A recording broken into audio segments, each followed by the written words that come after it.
Right now, YouTube is the titan of online video.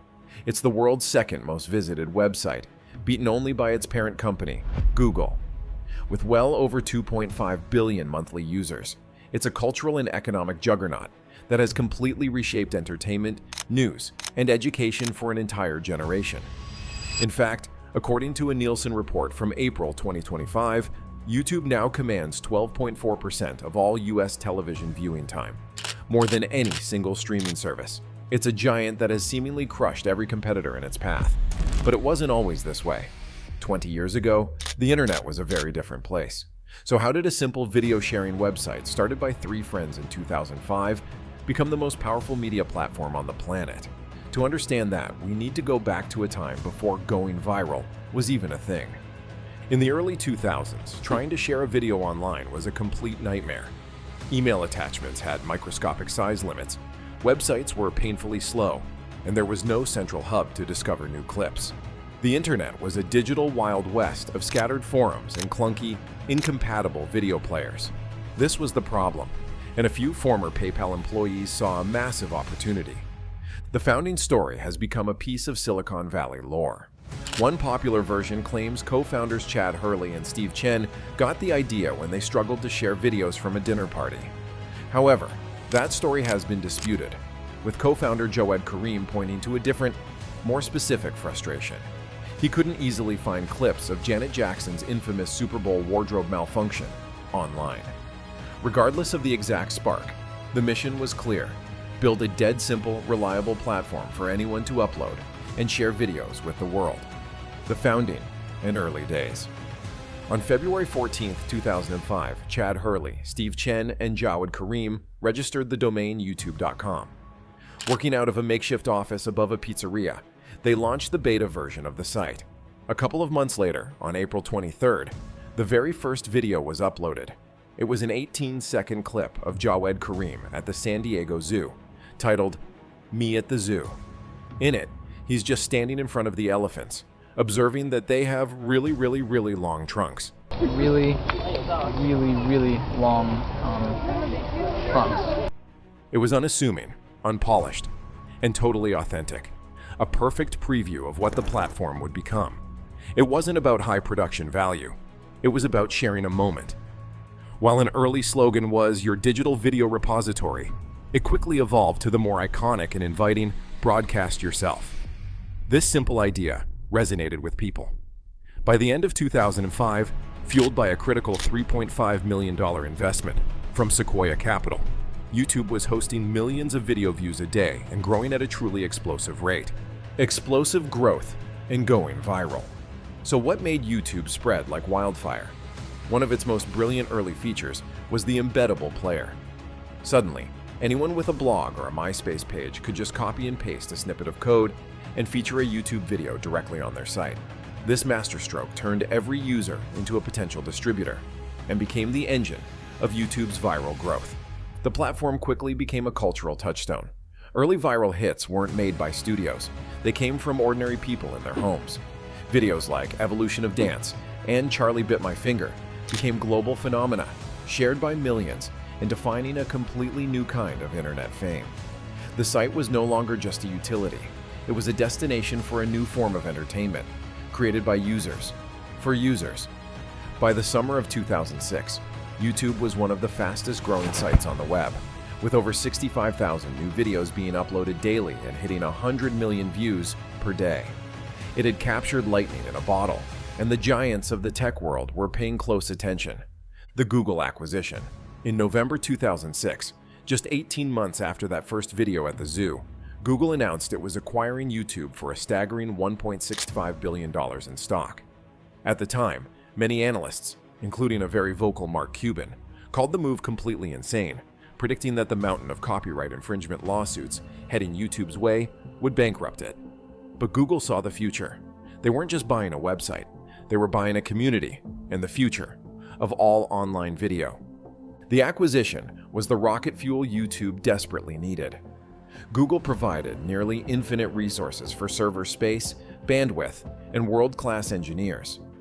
This allowed YouTube to scale globally at a speed its competitors could never dream of matching, all while staying a free service. As Google's then CEO Eric Schmidt put it, the deal was the next step in the evolution of the internet. With Google's war chest behind it, YouTube could now finally tackle its biggest existential threat: copyright. Overcoming the giants, copyright and monetization. As YouTube grew, so did the lawsuits. Media giants like Viacom came knocking, suing for billions and claiming the platform was built on the back of pirated content. To survive, YouTube had to solve this problem without alienating its entire user base. Their solution was nothing short of revolutionary: a system called Content ID, launched around 2007 and costing over $100 million to develop.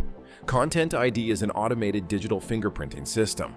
It scans videos being uploaded against a massive database of copyrighted content supplied by rights holders. The system then allows those owners to find their material and decide what to do. They can block the video, track its analytics, or, and this is the genius part, monetize it by placing ads on it and taking a cut of the revenue. This single tool transformed a hostile relationship into a partnership. Instead of suing, media companies could now make money from user-generated content that used their clips. It was a brilliant move that neutralized YouTube's biggest legal threat and, at the same time, laid the groundwork for its entire economic model. With the lawyers at bay, YouTube could turn to its next great challenge: building a sustainable economy. The birth of the creator economy. The true masterstroke that cemented YouTube's dominance was the YouTube Partner Program, or YPP. Launched in 2007, the idea was radical: share advertising revenue with the very people creating the content. This was unheard of at the time. For the first time ever, creators were given a direct financial incentive to make original, compelling videos. The more views you got, the more money you could make. This single decision transformed YouTube from a simple video sharing website into an economic engine. It gave birth to an entirely new profession: the YouTuber. Suddenly, a vlogger in their bedroom or a gamer in their basement could build an audience, a brand, and a career, all on the platform. This created an incredibly powerful feedback loop. The best creators flocked to YouTube because that's where the money was, and audiences followed the creators. Today, this creator economy is a colossal force. According to a 2024 report by Oxford Economics, YouTube's creative ecosystem contributed over $55 billion to the US GDP and supported the equivalent of nearly 500,000 full-time jobs. No other platform has ever built such a robust and lasting financial engine for its users, crushing the competition. While YouTube was building its empire, competitors like Vimeo and Dailymotion were also in the race. So why did they get left in the dust? It really boiled down to three key advantages for YouTube. First, sheer scale. Thanks to the Google acquisition, YouTube had a lead in infrastructure that no rival could afford to match. It could serve billions of videos flawlessly, for free, with unlimited storage. Dailymotion and Vimeo, by contrast, had to impose strict limits on uploads and video length for their free users. Second, the audience. YouTube became the default place for video so quickly that it achieved powerful network effects. Creators went there because the viewers were there, and viewers went there because all the creators were there. Dailymotion and Vimeo simply couldn't compete with YouTube's massive user base. And third, monetization. The Partner Program was the killer app. While Vimeo focused on being a high-end tool for professional filmmakers, and Dailymotion tried to copy the ad model, neither could offer the same potential for turning a hobby into a business. This ensured the most ambitious and talented creators stayed loyal to YouTube. The algorithm, the unseen kingmaker. If the Partner Program is the heart of YouTube, the recommendation algorithm is its brain. The algorithm has one main goal: to keep you watching.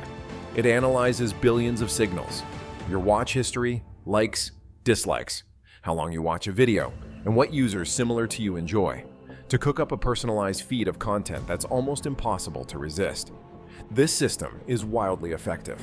It's estimated that over 70% of the total time spent on YouTube is driven by these algorithmic recommendations. It rewards creators who can build a loyal audience and consistently make engaging content. And while it's often criticized for being a black box that can push viewers down strange rabbit holes, there's no denying its power. It has transformed YouTube from a simple video library into a dynamic, personalized TV channel that often knows what you want to watch even before you do. Modern dominance and the future. Today, YouTube's position seems untouchable. It's successfully leaped from desktop to mobile, and now it's conquering the living room. In the US, watching YouTube on TV screens has exploded, making it a dominant force in the modern living room. Globally, while mobile still accounts for the majority of views, TV watch time represents a massive and fast-growing frontier. The platform has also adapted to new threats, launching YouTube Shorts to compete head-on with TikTok and expanding into live television with YouTube TV. It has created global superstars like Mr. Beast, who build content empires that rival traditional media studios. But its reign isn't without challenges. Creators still face burnout from the pressure to constantly feed the algorithm.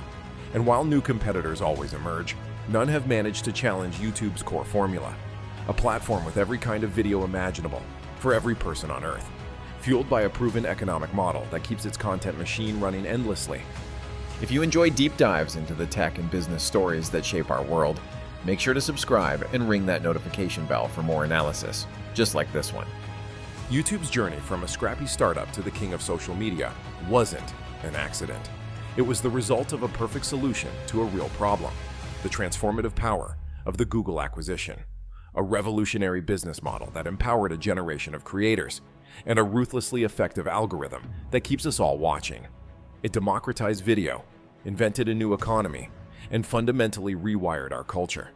For 20 years, it has invited us to broadcast yourself, and in doing so, it has broadcast itself into every corner of our modern world.